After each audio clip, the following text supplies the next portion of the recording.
Hello. Hello. Je crois qu'il y a une grosse ambiance de pluie, du coup, je vais peut-être fermer la fenêtre. Ah, d'accord. Moi, j'ai peut-être le chat qui va venir nous déranger. Il ne nous dérange jamais, les chats. Je les nourris en avance pour qu'on soit tranquille. Et si jamais il passe, écoute, au moins, ça fera une petite présence animale vivante supplémentaire. Mm-mm. Peut-être en parler au moment où il viendra. Exactement. Par contre, je ne pourrais pas le montrer à la caméra. Ce félin ne supporte pas qu'on le porte. Bon, on va éviter alors. Voilà. Que ça finisse pas en drame avec le visage déchiqueté en plein live. Bon, alors merci de nous rejoindre. Je vois qu'il commence à y avoir du monde. Donc c'est super. On va laisser toutes les personnes qui ont prévu de venir arriver tranquillement. Et puis après, je vous présenterai ce que c'est Trajectoire, qui je suis, et je donnerai la parole à Charlotte ensuite en vous faisant une courte présentation de qui elle est. Mais je pense que la majorité des personnes présentes te connaîtront déjà. Donc là, on est à 8 personnes présentes pour l'instant. Donc je vais attendre encore un tout petit peu. Que les personnes se connectent. Il est 19h01. Et pour information, ce live, pour les personnes qui devraient partir en cours de route, sera disponible en replay sur mon compte et sur celui de Charlotte. Ouais, c'est bien pratique aussi pour ceux et celles qui ne peuvent pas être là ce soir avec nous en direct. C'est ça. Le but étant de pouvoir partager ce qu'on a à dire, ce que tu as à dire au plus grand nombre, d'où le fait qu'on fasse du replay. Faudrait que tu me coupes, car tu connais ma verve Oui, flamboyante. je pense que tout le monde ici présent pourra confirmer que Charlotte est une personne qui aime parler, qui aime partager, qui aime transmettre. J'aime écouter aussi quand même. Quand même. Oui, beaucoup. On mangeait ça. Pour réaliser et pour répondre encore mieux, tu es d'une grande écoute active. Merci. Bon, alors je vois que ça continue de se connecter, donc du coup, on va peut-être Oh, utiliser une personne formidable. C'est l'honneur. merci. Ouais, on va attendre encore un tout petit peu que tout le monde se connecte, mais merci en tout cas d'être là, de répondre à l'appel et de vous intéresser à ce qu'on a à dire ce soir. C'est très important pour moi en tout cas de donner des espaces de parole supplémentaires aux artistes. Bien sûr qu'il y en a déjà, mais voilà, sous cette forme-là.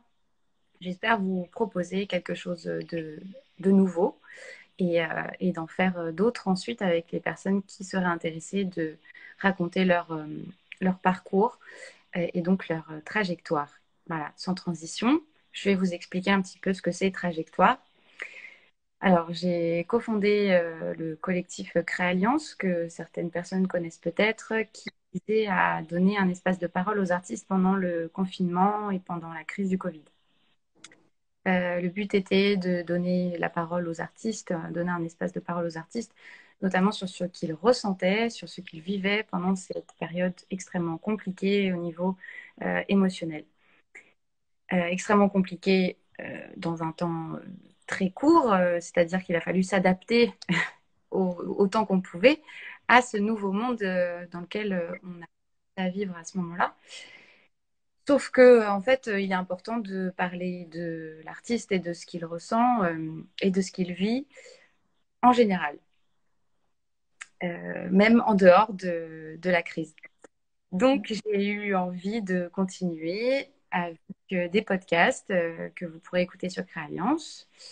Et comme j'arrête Créalliance, voilà, je vous l'annonce en exclusivité pour les personnes que ça pourrait intéresser, j'ai décidé de créer des Insta Live trajectoires pour continuer les rencontres avec les artistes et pouvoir vous les partager. Donc moi, je suis Julie Gamme, Julie Gamikia de Julie Gamme Conseil. Voilà, vous pourrez me trouver sur Internet sous différents noms. Et j'accompagne les artistes de toute pratique dans le développement de leurs projets ou leur transition, leurs adaptations, leur réinsertion. Et donc, je voulais aujourd'hui vous présenter ou donner un espace de parole à Charlotte, car on a beaucoup de choses en commun, Charlotte et moi, et c'est des choses on va développer ensuite dans les échanges auxquels vous allez assister ce soir. Mais voilà, Charlotte est une personne très inspirante pour moi et je crois que c'est réciproque. Donc voilà, je suis très, très émue et très fière de pouvoir t'accueillir ce soir, Charlotte, dans mon petit temple à moi, on va dire, vu les tatouages que j'ai. J'aime beaucoup. Donc Charlotte, dans les grandes lignes, tu es artiste pluridimensionnelle et mailloticienne, comme Ça, c'est nouveau. C'est l'artiste veilleuse qui m'a sorti ça au festival Nosvez Art Sorcière. Et j'ai trouvé ça très drôle, très philosophique. et comme quoi ça m'a impacté et ça m'a parlé. J'ai trouvé ça assez pertinent de te décrire comme ça, puisque aujourd'hui je réutilise le terme pour te présenter. Donc, Ok, merci. Je suis très touchée. Tout ce que tu me dis là, ce jeu, ouh, mon cœur fait boum. oh, je mets Ouais. dans un petit climat de confiance. Voilà, donc tu travailles principalement sur des projets musicaux, mais tu développes aussi d'autres manières d'exprimer ta création, ta créativité. Tu nous en parleras tout à l'heure si tu veux bien. Et aujourd'hui, donc, je vais t'inviter pour qu'on parle de ton évolution, de ton parcours en tant qu'artiste, mais aussi accompagnatrice d'artistes. Donc, je pense qu'on va pouvoir rentrer dans le vif du sujet dès maintenant, si tout le monde est prêt et prête. Pour information, vous pouvez rebondir en commentaire s'il y a des choses que vous voulez dire, des questions à poser, voilà, des choses qui vous brûlent la langue ou les lèvres, je ne sais plus comment on dit. Libérez-vous, allez-y, mettez les petites notes. Et puis, vous pouvez même vous dire des choses entre vous si vous voulez. Et nous, on répondra au mieux. On sera ensemble jusqu'à 20 heures. Donc, voilà, je vais maintenant donner la parole à Charlotte pour que tu puisses nous expliquer en quoi tu es une artiste pluridimensionnelle et une mailloticienne. En fait, c'est un peu par défaut que en fait c'est un ami à moi qui m'avait dit ah toi tu es pluridimensionnel parce que je n'arrivais pas à employer le mot pluridisciplinaire car le mot discipline moi forcément je vois la discipline il faut se lever tôt, il faut être régulier, ce qui n'est pas du tout mon cas. Donc voilà, cet ami m'a dit ça et j'ai gardé ça. Et en fait, j'aime bien parce qu'il y a le côté dimension, troisième dimension, quatrième, cinquième. Et ça va un peu dans toutes les dimensions ce que je fais. Et j'aime bien ça. Et alors, mailloticienne, donc ça c'est nouveau, c'est sorti de la bouche de l'artiste veilleuse. Et en fait, je me suis intéressée à ce que c'était. J'ai simplement été sur la page Wikipédia et en fait, ça vient de la philosophie antique grecque. Les mailloticiens et les mailloticiennes sont des personnes qui aident les gens à accoucher mais pas à accoucher physiquement, mais à accoucher l'âme. Donc il y a une espèce de transmission qui se fait comme ça. On aide les gens à s'accoucher d'eux-mêmes, à s'accoucher de leur conscience. Donc on n'est pas dans un rapport de maître à élève, mais vraiment d'accompagnement de l'autre. Et ça m'est un peu tombé dessus, l'accompagnement de manière assez hasardeuse. La bougie fait des siennes. En fait, il y a quelques années, tout le monde commençait à me contacter pour avoir des conseils. Et moi, en fait, je répondais parce que j'aime bien conseiller. Je pense que c'est mon père qui m'a beaucoup initiée à la pédagogie. Parce qu'il m'a beaucoup expliqué les choses et il m'a appris à apprendre et il le faisait avec plaisir. Et j'étais de ces élèves qui aimaient bien l'école jusqu'à un certain stade. Et voilà, j'aime bien expliquer les choses aux gens et les voir aussi, les voir. J'aime les voir grandir en fait. Euh, et prendre leur propre chemin et me surprendre en fait. Je dis des choses, mais j'aime bien aussi quand ils se révèlent. Enfin, ça me touche beaucoup. Voilà. Pour la partie mailloticienne. Ouais, ça me parle beaucoup aussi, cette manière dont tu décris l'accompagnement, quoi, de se laisser emporter. Et c'est un peu le but de Trajectoire aussi, je crois, de s'inspirer du parcours de l'autre et peut-être qui va peut-être venir faire écho à son parcours à soi-même ou peut-être ouvrir de nouvelles portes. C'est vraiment un échange en fait quand on accompagne quelqu'un, je pense. Ouais. Moi, j'ai appris des choses en accompagnant d'autres. Et en fait, je pense qu'à la longue, ce- justement, on parlait grâce à toi à comment je pourrais appeler mes activités de consultante. Et en fait, j'ai du mal à mettre un mot, on va dire, un peu plus pro dessus, consultante, conseillère. J'y arrive pas parce que justement, ça manque de poésie tout ça et d'émotion. Et dans les conseils que je donne, je m'investis énormément en fait. Et comme je m'investis aussi dans mon projet artistique à chaque fois, qui est aussi beaucoup sur la transmission et le lien. Et, et j'ai encore du mal à trouver ce mot. Tu m'as conseillé de faire des séances de brainstorm. Donc, je ne sais pas. Alors, mailloticienne, c'est peut-être un peu too much, mais voilà, je réfléchis. Si Mais vous avez voilà. des idées, n'hésitez pas à les mettre en commentaire. Enfin, on se fait un mini brainstorming en direct. What is our name?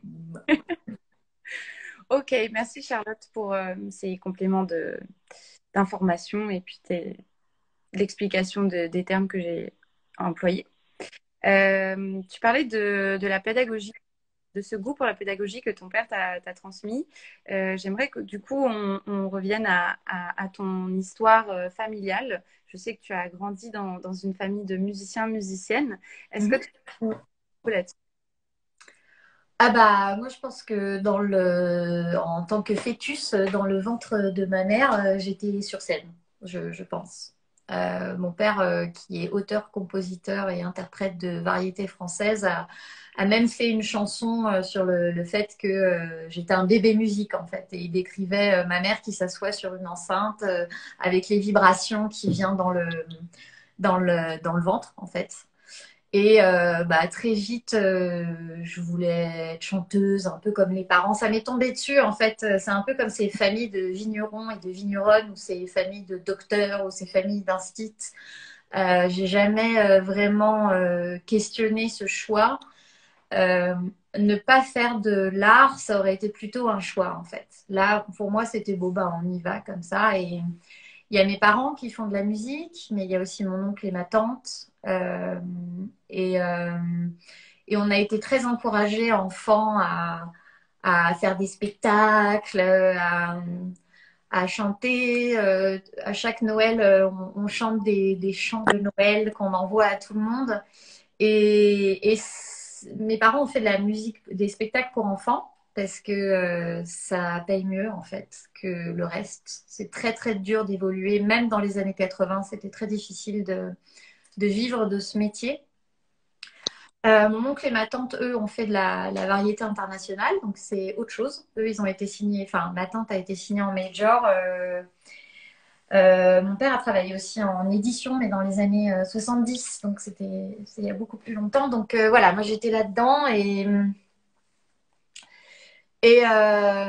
c'était un petit peu l'école de l'enfant de la balle. Mais c'était pas très. C'était. Je sais pas comment dire.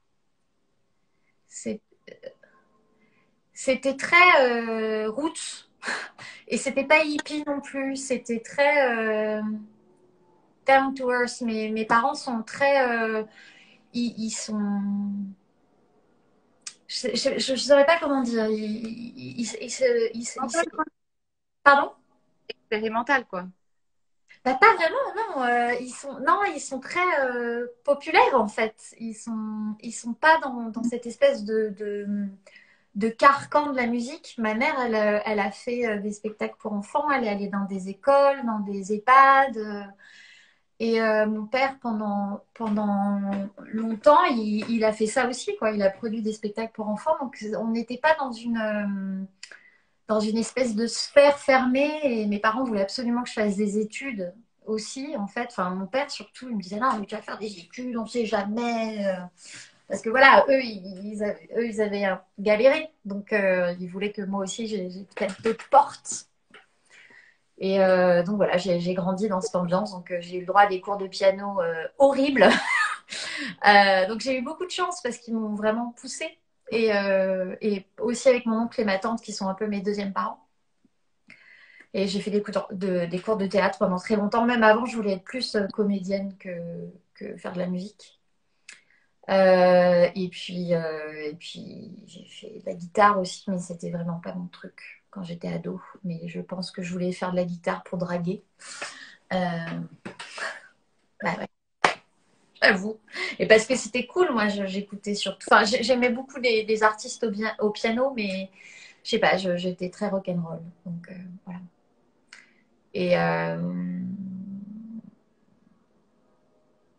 et donc, ben voilà pour mon ambiance de d'enfance. Après, j'ai pris d'autres trajectoires que les parents. Hmm. J'ai Bah, fait aussi ma crise d'adolescence. c'est bien que tu nous dises en quelques mots, en fait, toi, quel a été le chemin que tu as décidé d'adopter, ayant eu ce schéma-là comme exemple quand tu étais enfant, adolescente. Comment est-ce que tu en es arrivé à ce que tu fais aujourd'hui, à qui tu es aujourd'hui?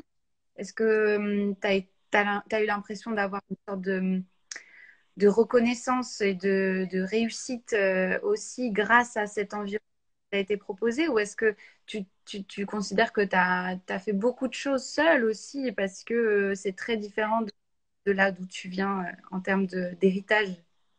Bah, en fait, quand j'avance, c'est complètement différent et c'est quand même complètement pareil. Mais c'est complètement différent, mais complètement pareil.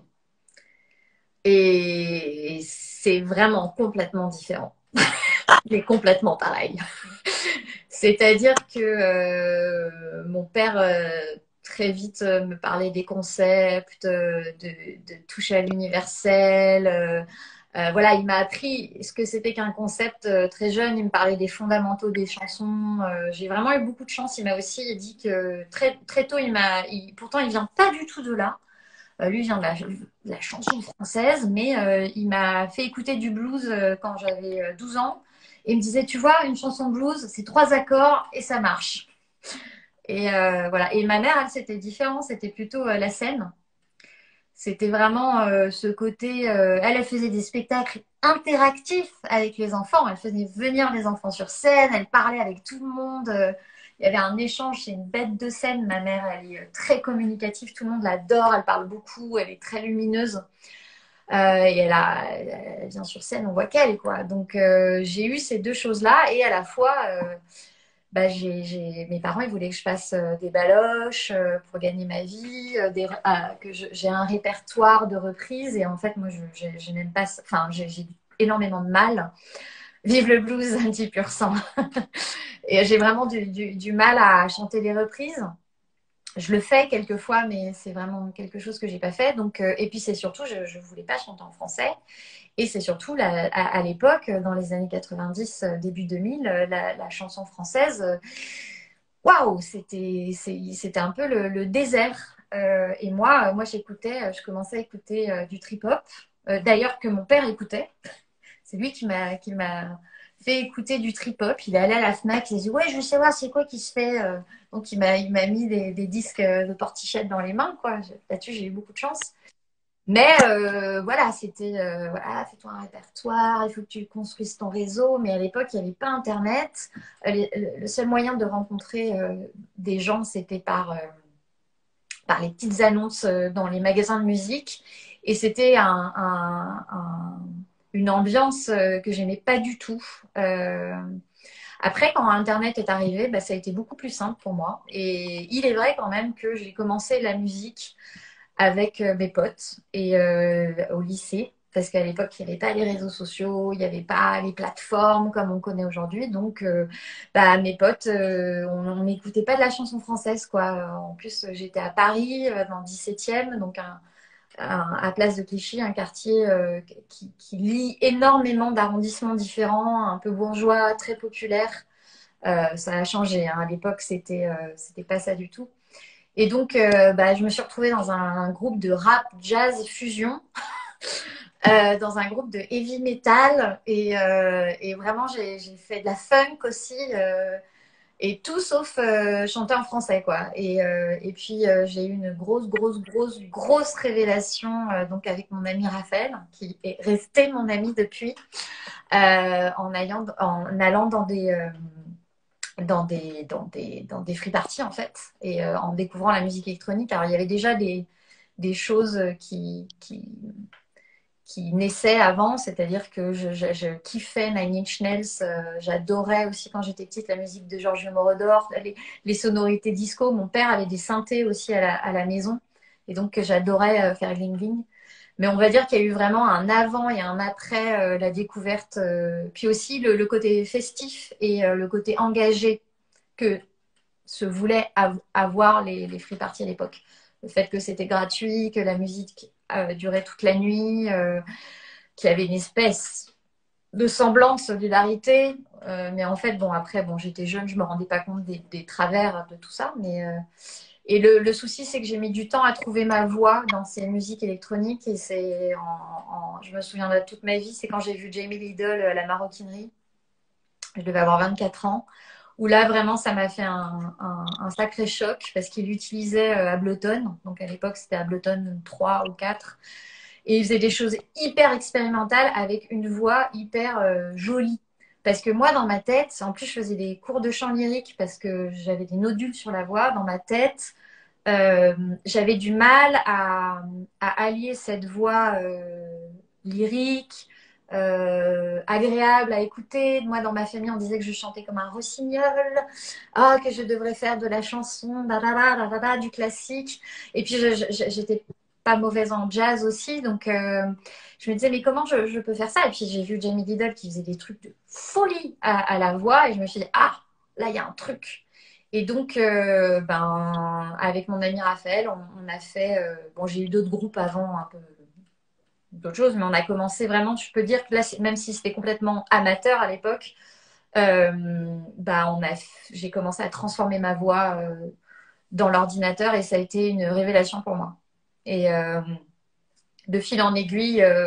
Et là, pour le coup, je me suis vraiment éloignée de ce que mes parents et aussi mon oncle et ma tante, parce que eux, ils étaient en train de signer dans des majors. Donc, moi, je jouais dans des caves ou dans des free parties. Et puis après, j'ai rencontré mon groupe, le Kilimanjaro Dark Jazz Ensemble. Et donc là, je jouais à l'étranger. Et j'étais pas devant sur scène, j'étais derrière avec des machines. Donc, mon père était content parce que voilà, je gagnais ma vie sur scène. Il me disait, ouais, c'est bien, ça te fait de l'expérience. Mais je chantais en anglais, il comprenait pas ce que je disais. Donc voilà, il y a eu et encore aujourd'hui, c'est complètement différent et à la fois c'est là quoi. Et je suis sans cesse, on revient toujours à ses parents hein, ou à ses non-parents quand on les connaît pas ou quand. Et moi, j'ai vraiment l'impression qu'artistiquement, c'est très important cette espèce de va-et-vient avec eux et aussi avec mon oncle et ma tante. Voilà. Oula, j'ai beaucoup parlé. Ben, c'est bien, c'est le but. Oui, c'est vrai. C'est un peu toi l'invité quand même. Oui, c'est vrai. C'est vrai. C'est vrai. Ok. Super. Et donc, du coup, j'aimerais maintenant en venir à ton expérience en tant qu'artiste entrepreneureuse. Euh, alors, on dit souvent qu'être artiste, du coup, c'est pas seulement être artiste, aussi avoir toutes les autres casquettes. Et toi, je sais que tu as fait de l'autoproduction, que voilà, tu as un parcours quand même assez autodidacte sur plein de choses. Mais est-ce que tu t'es formée? Est-ce que tu veux nous parler un peu de comment ça s'est développé pour toi, carrière d'artiste entrepreneuse? Ok. Alors déjà, il faut dire que moi, je viens d'une époque, bon, c'est il n'y a pas très longtemps, mais il n'y avait pas tout ça, en fait. C'est-à-dire que moi, j'ai quand même grandi avec une famille qui parlait de... Ça s'appelait même pas des majors, ça s'appelait des maisons de disques, en fait. C'était comme ça. Et fallait signer en maison de disques, on envoyait des démos sur cassette, ou alors on rencontrait des gens. Voilà. Donc moi, j'ai grandi là-dedans, dans ce truc de tu deviendras une star, ma fille. Euh, voilà. Et donc, c'est pour ça que c'était un peu trop la pression, je pense. Enfin, il le disait pas comme ça, mais voilà. Et donc, bah, en fait, moi, j'ai fait non, non, ça me saoule. Moi, je vais aller en free party. Ouais, anticapitaliste. Ouais, non, non, moi, je vais faire de la voix transformée. Non, non, non, non, non. Et puis, pardon, t'as parlé? Non, j'ai entendu un bruit. Ouh. Et donc, j'ai grandi là-dedans. Et puis, j'ai d'abord eu un mouvement de recul vis-à-vis de ça. Et puis, il y avait pas d'autres, vraiment d'autres solutions. Et c'est surtout que mon père, quand même, en 98 par là, il a monté sa boîte, il a monté son label pour produire le spectacle et le disque pour enfants de ma mère. Et ça a été très douloureux parce que ça s'est mal passé. Il y a eu plein d'histoires compliquées qu'il a eues. Et donc, bah, moi, ça m'a fait peur. Et il y a aussi ma tante qui avait signé en major. Et ça s'est aussi mal passé. Et donc, ça m'a fait aussi peur. Donc, c'était une espèce de... Et puis, il y avait l'histoire de Prince aussi qui m'avait fait énormément peur. Et... c'est maintenant que je me rends compte qu'en fait, avec tous ces images et ce que j'avais vu dans mon enfance aussi de mon oncle et ma tante qui avaient eu des très mauvaises expériences, aussi mon père dans les années 70, quand il travaillait dans une maison d'édition, ça s'était mal passé aussi. Donc moi, j'étais là, c'est pas très rassurant tout ça. Puis les histoires sordides qu'on voit au cinéma de ces stars qui se font abuser. Moi, j'adorais les biopics de musique et à chaque fois, ça se passait mal, quoi. Et puis même au-delà de ça, l'artiste souffre. La figure de Mozart, par exemple, m'a toujours, depuis que je suis petite, aussi parce que ma mère aime beaucoup Mozart, moi, ça m'a toujours marqué, en fait. Mozart qui va à la cour des rois et qui puis en fait il finit à la fosse commune quoi alors qu'il a tellement de talent.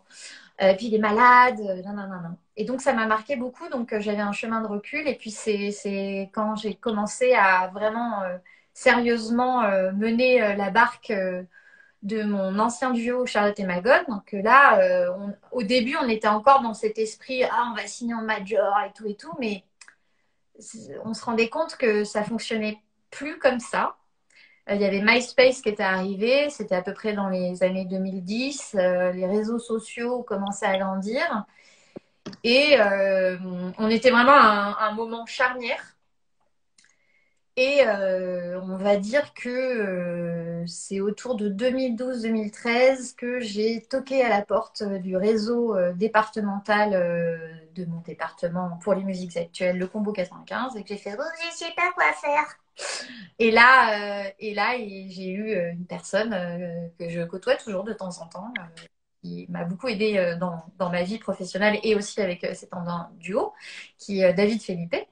Et bah, il m'a donné des conseils, il m'a dit ah, il faut s'agranger là. Et donc, en fait, je suis allée à plein de conférences, j'ai appris plein de choses et je me suis dit, ah, en fait, ça marche comme ça maintenant. Et j'ai vraiment passé mon temps à aller dans des conférences.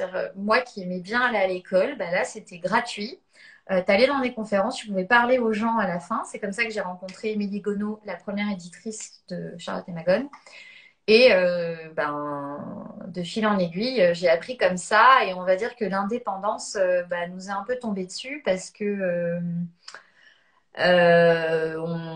On était très très pressés, enfin surtout Magone, mais on était pressés d'y arriver. On avait une fougue comme ça, on était très ambitieux. Pas ambitieux dans le sens de la réussite, mais on avait beaucoup d'idées, beaucoup d'envie et c'est long de signer en major. Donc, pendant le temps que tu fais des maquettes et que des démos, que tu les finalises et que tu essayes de contacter un tel qui travaille chez Naïve ou chez Bidule et nana et chez nana, en fait, 2 ans sont passés, quoi.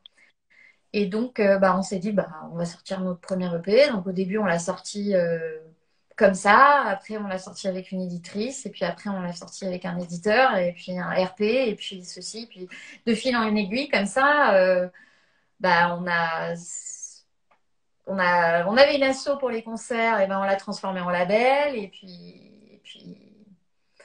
puis ça a grossi, ça a grossi, on a fait un crowdfunding, ça a grossi, ça a grossi, ça a grossi, on a fait des subventions, et puis puis c'était bien ce qu'on faisait, donc ça suivait aussi au niveau des fans, des pros. Alors on était un peu inclassable, justement parce que moi j'avais ce background conceptuel, et puis parce que Magone aussi était très très très prolifique, donc voilà, il fallait nous suivre et c'était pas, on était difficilement à mettre dans les cases. Et donc, on va dire que ouais, on a eu un début de développement très très fort, mais bon, ça s'est arrêté au moment où ça aurait dû exploser. Donc de là aussi, j'ai appris beaucoup de choses, justement, pour mon parcours artistique. Et c'est là où j'ai vraiment mis un coup de starter pour Voxaxov. Quand Charlotte et Magone s'est terminé, il fallait bien que je fasse quelque chose.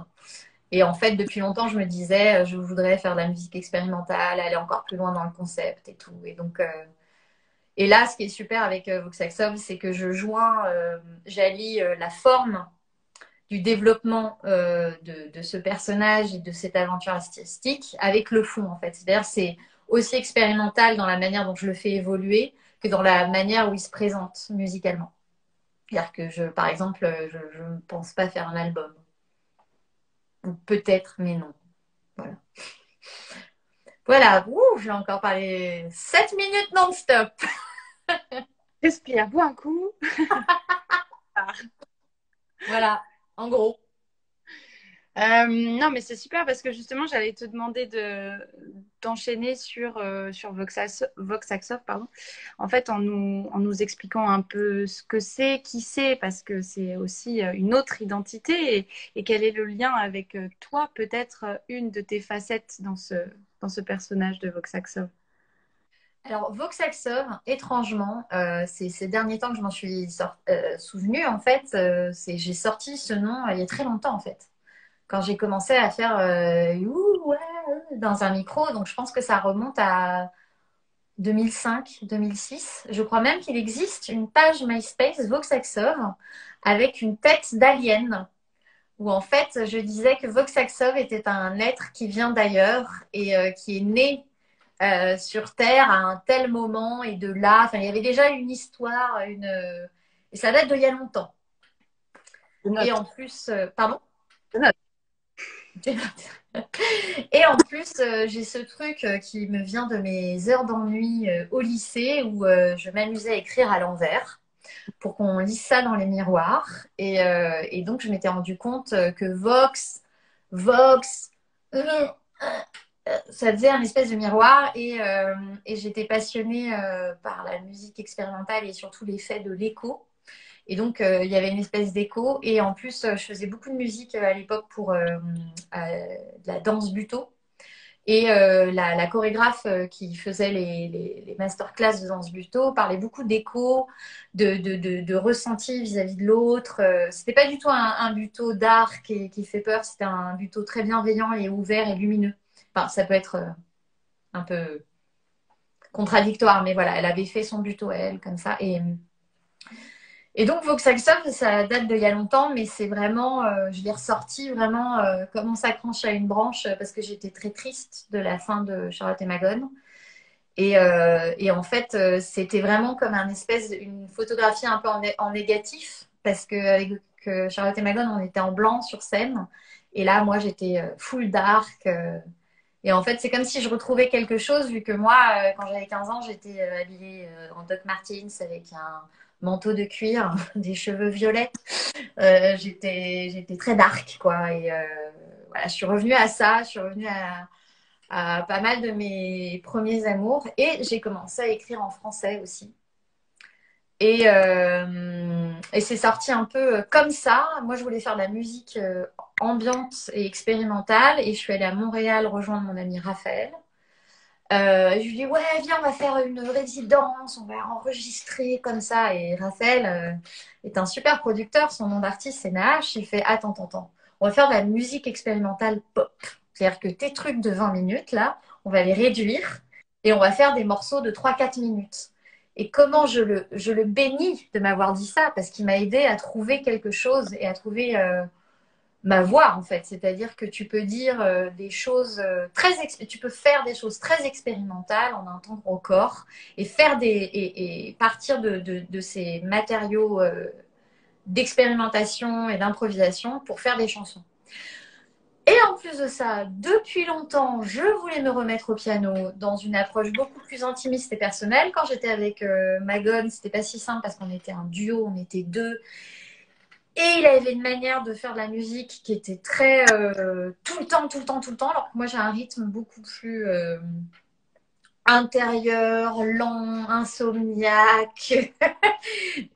Pardon? Organique. Ouais, organique, à la vitesse des arbres, parce que sinon je suis trop stressée. Donc voilà, moi j'avais pas trop ma place là-dedans, quoi.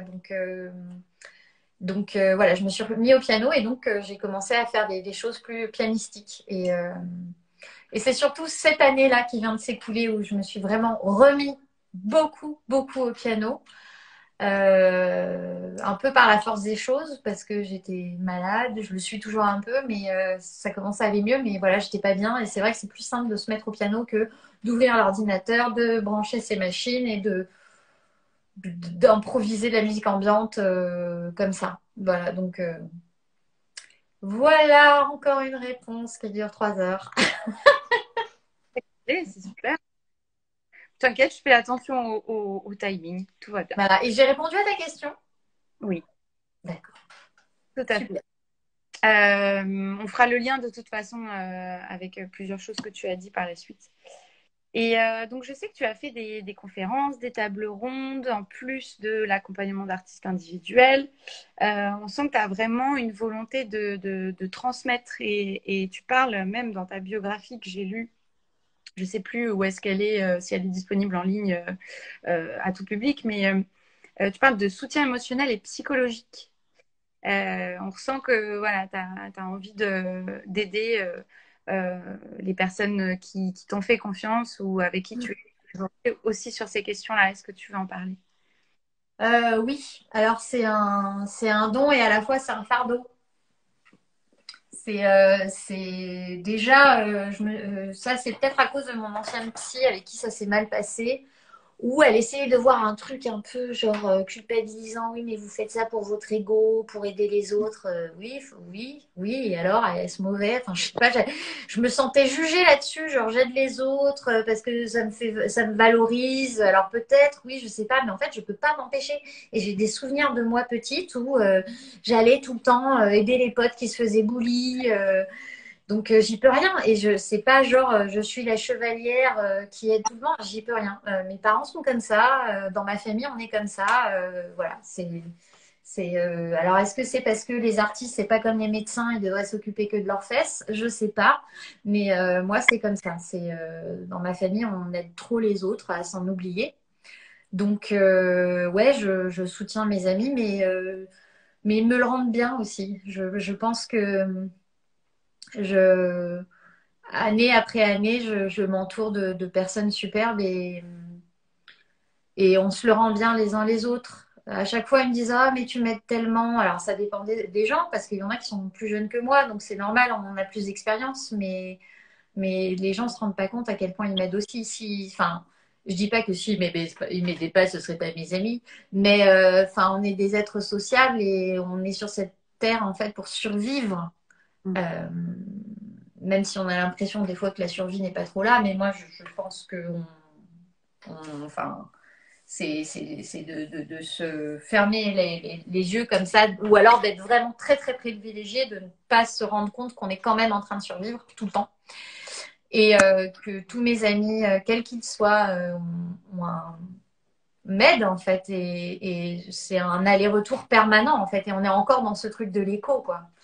Et, et, et que j'ai envie aussi de transmettre dans ma... Oui, l'entraide, c'est la vie, Nina. Et c'est... je peux pas m'en empêcher. Et en plus, je suis passionnée de psychologie. J'ai moi-même fait une thérapie de 5 ans. Là, je continue depuis 1 an. Je suis en dépression. Maintenant, comme tu l'as dit la dernière fois, on parlait, c'est comme un coming out. J'ai envie de le dire. Voilà, je, j'ai ça dans ma famille. On est tous très, très sensibles. On a eu beaucoup d'histoires qui touchent à la santé mentale. Et dans notre filière professionnelle, c'est un vrai problème. Les chiffres sont alarmants. C'est 30% des personnes du milieu connaîtront un état dépressif dans leur vie professionnelle, enfin dans leur vie de 15 à 60 ans. Mais c'est hallucinant, c'est énorme. C'est le double de la moyenne nationale, je crois. Et donc, je sais plus où j'en suis. Et donc, voilà, oui, le soutien psychologique, j'y peux rien. J'y peux rien. C'est comme ça. Je vois pas un accompagnement d'artiste ou une pédagogie qui va pas prendre en compte la personne telle qu'elle est, ce qu'elle ressent, et aussi sa vie et son parcours, son environnement.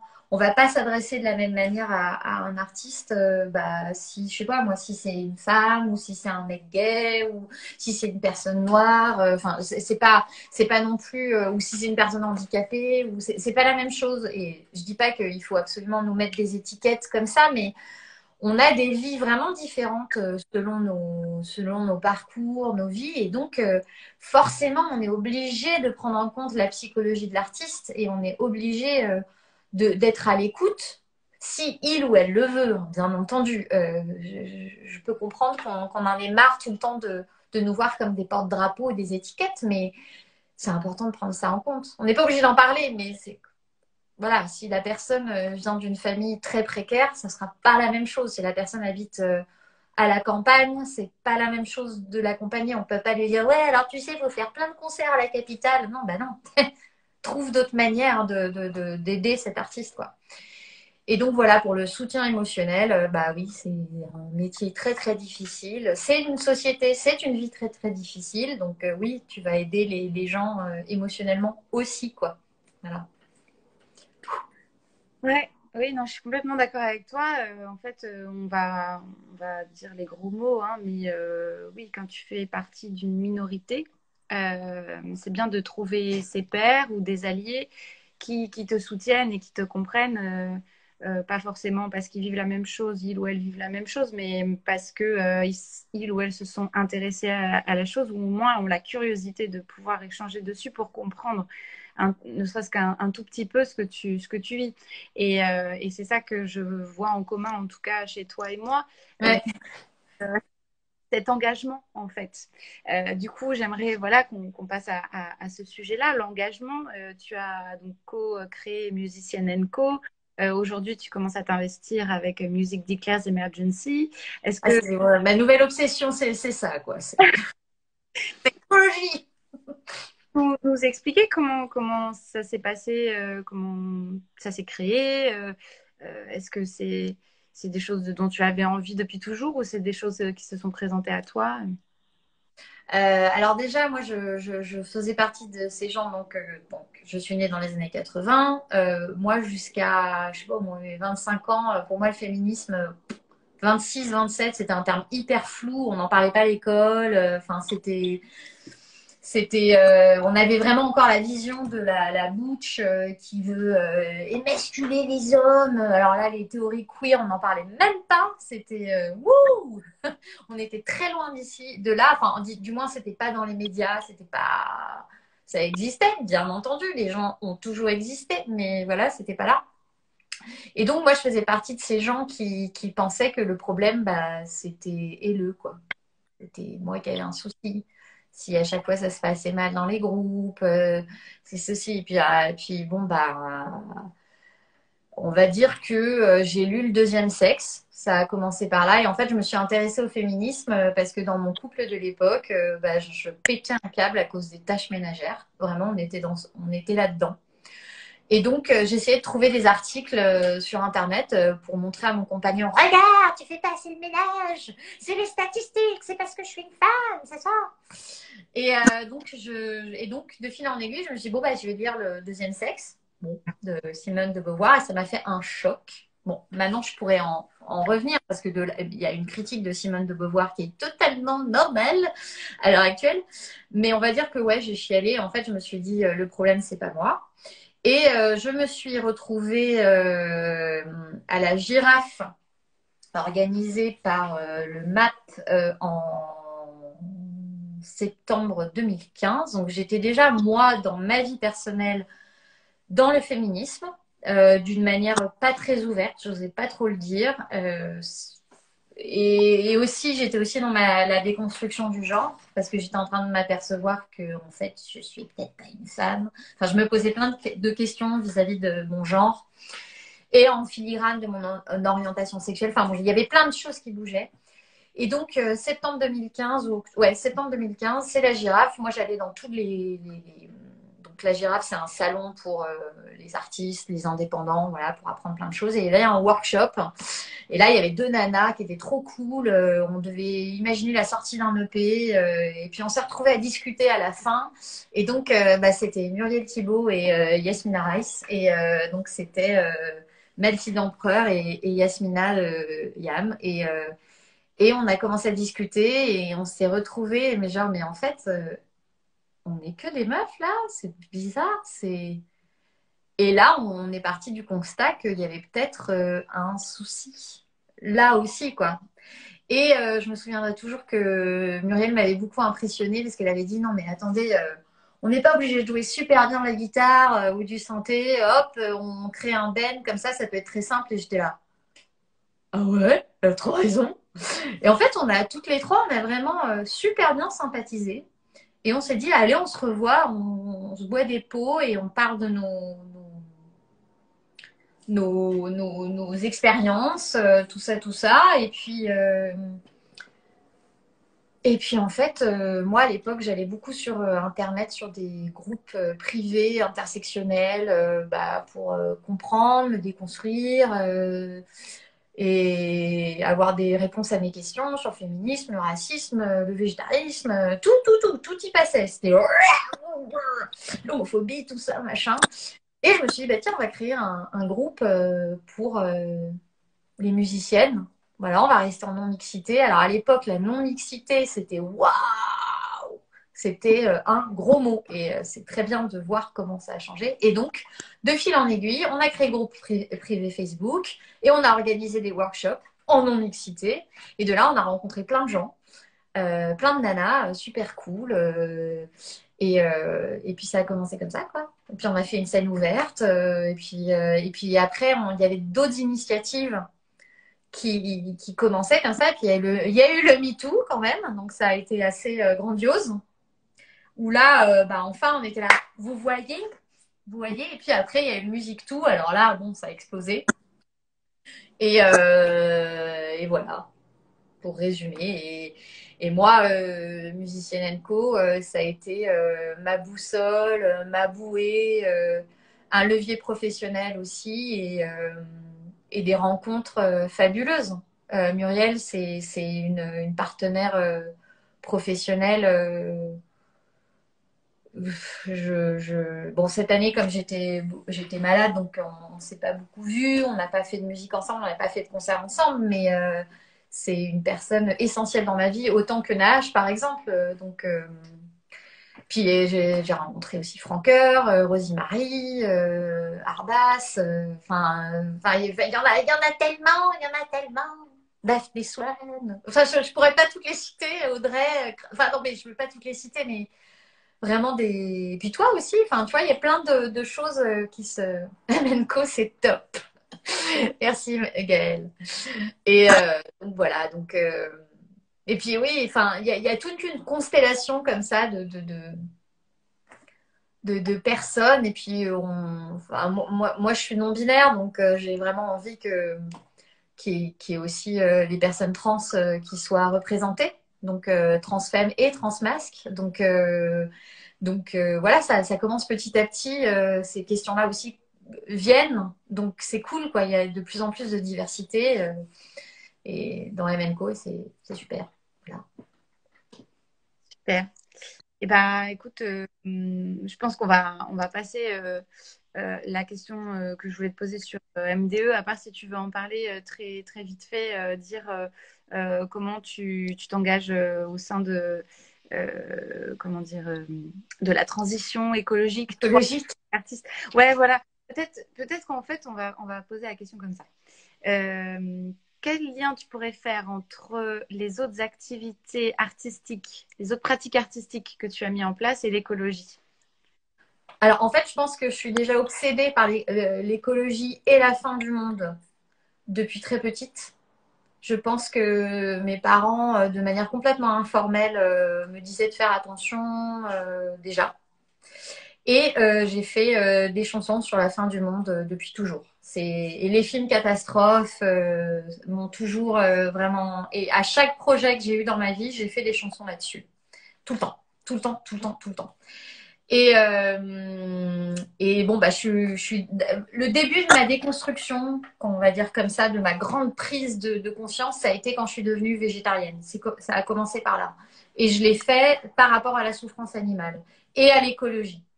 Donc, on va dire que c'était tout le temps là en filigrane. Et aussi parce que je viens d'une famille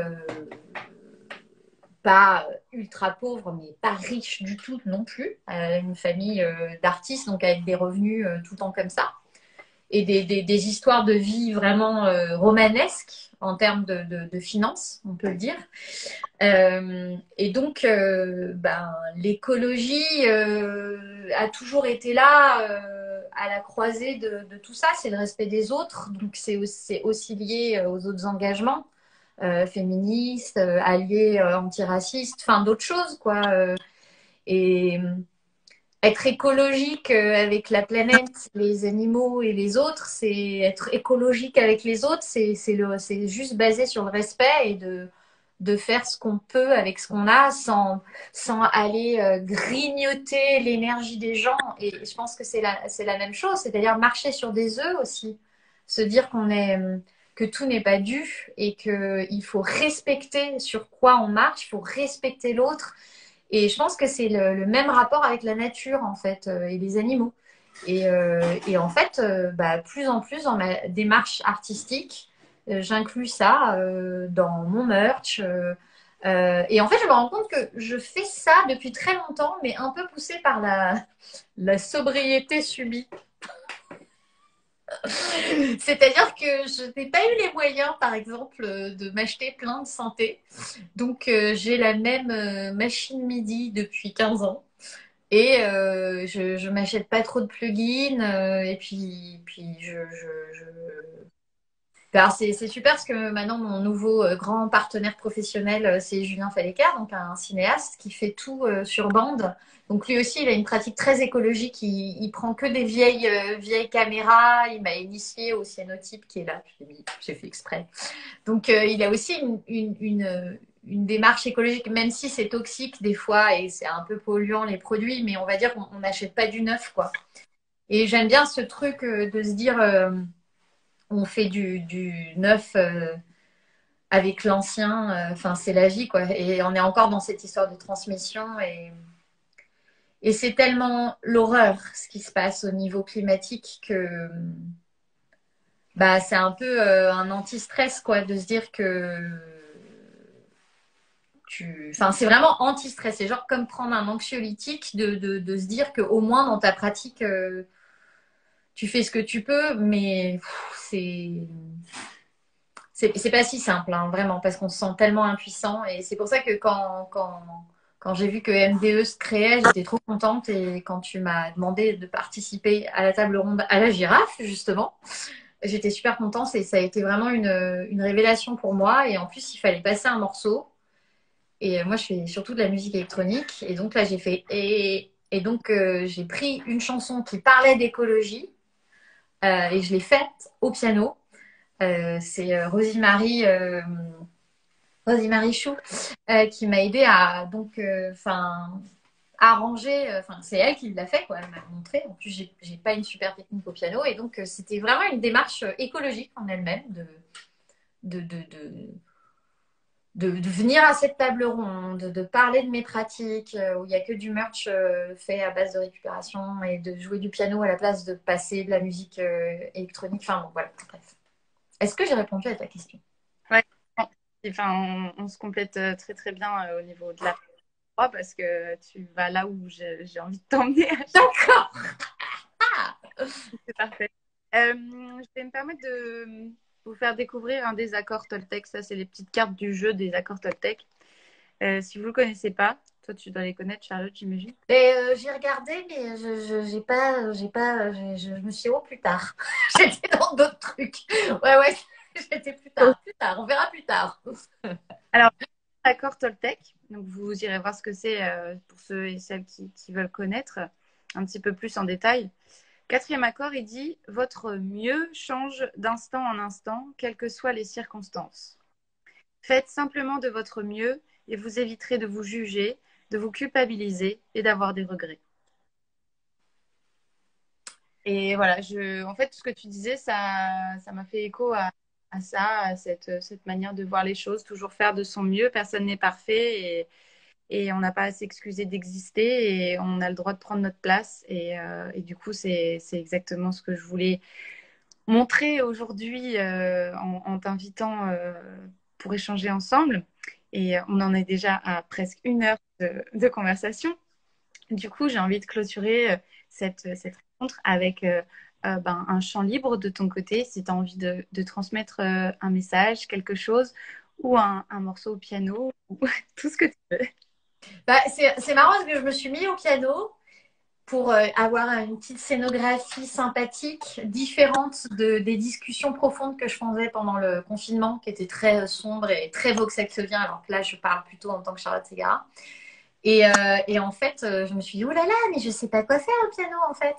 Donc, je ne sais pas quoi faire. Donc, si quelqu'un a une intention à donner à Voxaxov une phrase, une intention que je chanterai et que j'aurai 3 minutes à, à, à improviser.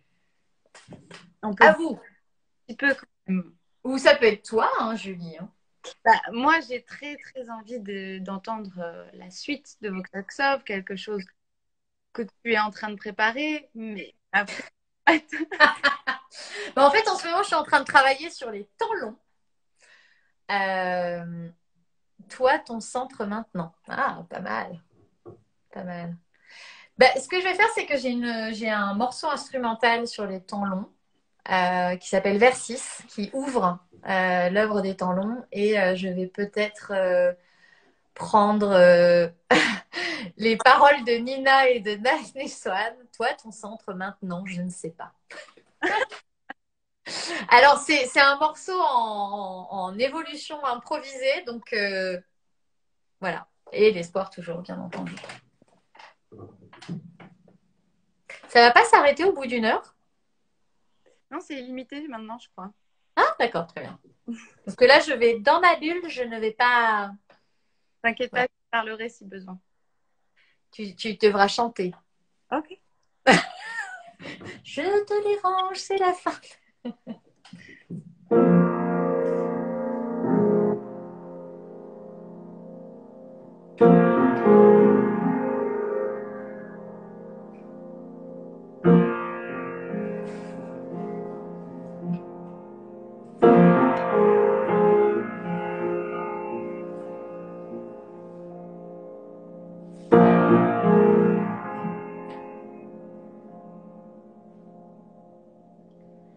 Toi,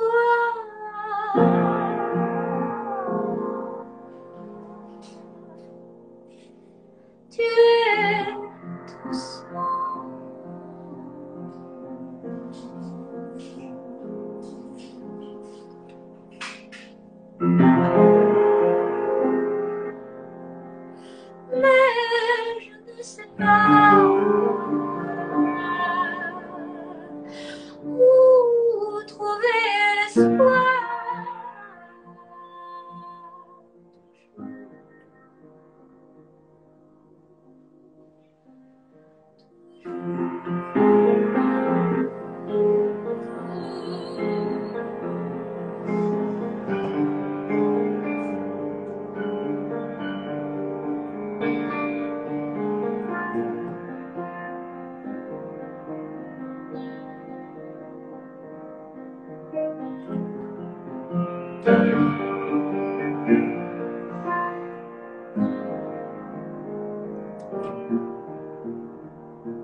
Voilà. Waouh. Gaëlle a dit oui, moi c'est Oui, pareil. Non, normalement, cette œuvre n'a pas de parole. Donc, peut-être, Nina, nous pouvons faire une première collaboration. Non, je pense qu'il n'y aura pas de parole, mais en tout cas, c'est normalement la partition, c'est les images de Julien, en fait. Et d'ailleurs, je me suis emmêlé les pinceaux. Voilà. Normalement, sa partition sont des feuilles, des fleurs. Et là, mais bon, ça s'est pas entendu et je me suis laissée aller. Bah, Merci, Gaëlle. c'est trop chouette que tu nous aies partagé ça en exclu pour nous teaser, on va dire, sur ce qui va se passer par la suite. On a hâte. Ça prendra son temps parce que je ne me presse plus. Ce projet s'appelle Les temps longs pour une bonne raison. C'est que la vie va beaucoup trop vite. Il faut vivre au gré des saisons et notre économie et oh merci Nina. Et notre économie et notre filière de la musique va beaucoup trop vite et c'est complètement inhumain en fait. Et on en demande trop aux artistes de produire du contenu. C'est pas écologique aussi de produire, produire, produire. Et c'est des choses qu'on dit aux artistes. Hein. Faut avoir beaucoup d'actu. Bah oui, mais faut respirer aussi. Donc voilà, moi j'ai passé cette année à me mettre au piano et à essayer d'improviser des choses et à me remettre à jouer. Moi je suis pas du tout pianiste. Donc voilà, merci de m'avoir donné cette opportunité, Julie. J'ai hâte de faire des concerts piano-voix d'ailleurs. Je peux venir dans votre salon. C'est bien, au moins l'invitation Ah peut oui. t'arriver maintenant que tu l'as annoncé à l'univers. Oui, c'est surtout que quand je suis avec toutes les machines et avec Muriel, je fais des performances. C'est des performances que je peux très bien faire partout en fait. Et je trouve ça super de garder ce lien entre mes différentes manières de jouer sur scène. Ah, tu as Nina qui te remercie et il y a Daphné aussi qui dit quelque chose.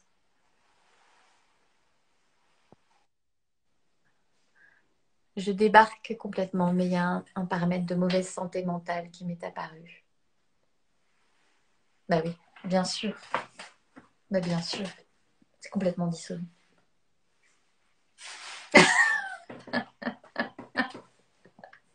Je ne sais pas quoi répondre à cette phrase parce que je la trouve étrangement formulée. Mais il y a de la dissonance cognitive dans le milieu de la musique. Je comprends ce que veut dire Daphne Swan, c'est-à-dire qu'on demande aux artistes de nous amuser, de nous surprendre, donc d'être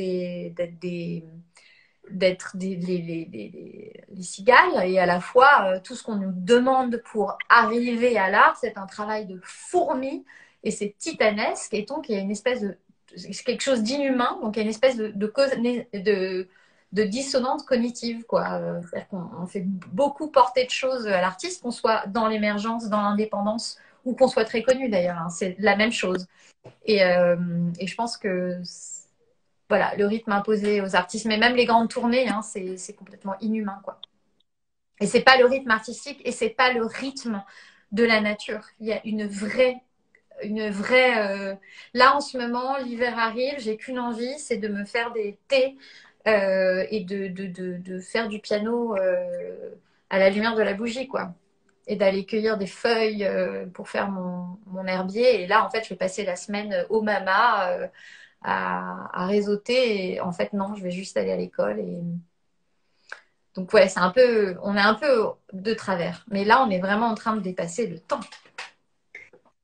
Et oui, parce qu'on en revient toujours à la question du temps, effectivement. Mais comme on prend le temps, et ben forcément. Ah, d'accord. Mais je vois que Daphné a dit quelque chose d'autre. Ah oui, il y a Nina qui. Ah bah oui, Nina dans les Cévennes, moi je veux bien venir, hein. Ah, Marine, Marine, c'est ma cousine. Coucou Marine. Oui, Marine, superbe artiste aussi, vraiment super. Alors, en effet, le temps passe et malheureusement, je suis attendue après, donc je vais devoir interrompre ces échanges, mais continuer à discuter de tout ça en off avec grand plaisir maintenant que les sujets sont relevés. Julie, tu ouvres des portes. Donc, je sais pas, créer un forum virtuel autour de ces questions, parce que sans en avoir l'air, tu es là, tu crées ces moments-là. Donc, moi, Je vais bientôt lancer un accompagnement de groupe entre artistes. Donc, comme on faisait avec Réalliance avant, des rencontres à thème entre artistes de pratiques différentes. Bah là, je vais lancer des accompagnements de groupe plutôt entre artistes de la musique et entre artistes visuels, graphiques. Donc, voilà, vous pourrez effectivement rejoindre ces groupes-là si vous avez envie c'est d'aider super. personnes. Avant, ça se faisait de manière complètement automatique. Les artistes qui faisaient des clubs pour échanger de la musique, échanger leurs idées. Il y avait des écoles qui se créaient comme ça. Et c'est vrai que ça se perd. Oh, Raphaël. Oh, merci, Raphaël. Merci à toi, merci à vous, merci à tout le monde d'avoir été là. Ça me fait très plaisir d'avoir pu vous offrir ce moment de partage avec Charlotte ce soir. Et qui sait, peut-être qu'on en refera d'autres. En tout cas, il y avait... J'ai hâte de te revoir in real life. Mais oui, moi aussi, quand je viens à Oh, Paris. c'est dur de se dire au revoir. Oui. Mais en tout cas, voilà, on se tient au courant toutes et tous de la suite de nos avancées et je vous tiens informé de la prochaine rencontre qui aura lieu en novembre. Normalement, ce sera avec un photographe. Voilà, donc je vous tiens informé pour la date. Merci à toutes et tous d'avoir été là. Merci beaucoup, Charlotte, pour toutes tes Je confidences. t'en prie. C'était un plaisir. Merci beaucoup. À très bientôt. Mercredi. Au revoir. Ciao, ciao.